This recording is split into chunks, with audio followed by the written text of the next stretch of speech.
কিছুদিন আগে জানো তো একটা আঙ্কেল আমাকে বললেন, তোর ছেলেদেরকে বাইরে ছেড়ে দিস খেলার জন্য।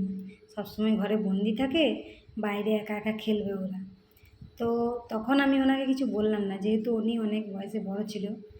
তোমরাই বলো বন্ধুরা, তোমরা তো সবসময় ওদের ভিডিও দেখো, তোমরা জানো তো ওরা কত দুষ্টুমি করে।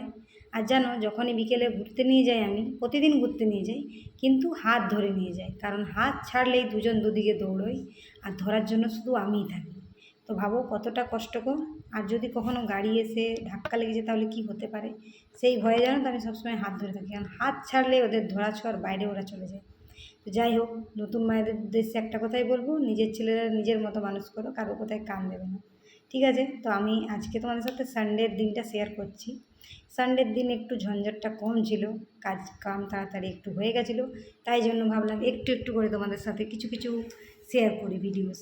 তো ব্লগটা শুরু করেছি দুপুরবেলার দিকে, যখন আমার কাজ টাজ সব হয়ে গেছে, আমরা একটু রেস্টও করে নিয়েছিলাম সবাই মিলে। তারপর আমরা গিয়েছিলাম নার্সারিতে। তো নার্সারি থেকে যাদেরকে নিয়ে এসেছি তাদের সাথে পরিচয় তোমাদের কোনো দিন করাবো। আজকে আমি বলি, নার্সারি একটা এমনই জায়গা জানো তো, যেমন সমুদ্র পাহাড়, সেরকমই নার্সারি একটা জায়গা। আজকালকার দিনে জানো তো গ্রিনারি দেখতে খুব কম পাওয়া যায়, তাই নার্সারিতে গিয়ে মনটা খুব ভালো হয়েছিল জানো। আর আমার ছেলেদেরও খুব ভালো হচ্ছিলো, ওরা নতুন নতুন জিনিস দেখছিল আর প্রতিটা গাছের নাম জিজ্ঞেস করছিল। আর এই দেখো গাড়িতে ওদের অবস্থা, যেই গাড়ি দাঁড়ায় তারপরে দুজনেরই বদমাশি শুরু হয়ে যায়। গাড়িতে দাঁড়িয়ে যাবে, না হয় বাইরে কাউকে দেখতে পাবে তো আওয়াজ দেবে, এরকম করতে থাকে। তো এই হচ্ছে আমার সানডেটা, এরকমভাবে পার হয়েছিল দুজনের পেছনে ছুটোছুটি করে।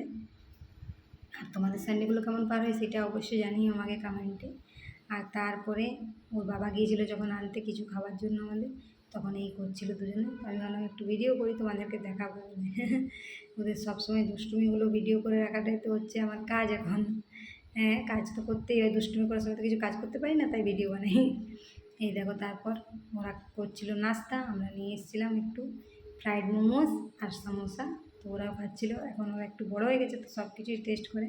আর রাত্রে ডিনারে বানিয়েছিলাম পাওভাজি, সেটা তোমাদের সাথে একটু শেয়ার করে দিলাম। তো ভিডিওটা তোমাদের কেমন লাগলো অবশ্যই জানিও। সবাই ভালো থেকো, সুস্থ থেকো, আর খুব আনন্দ করো।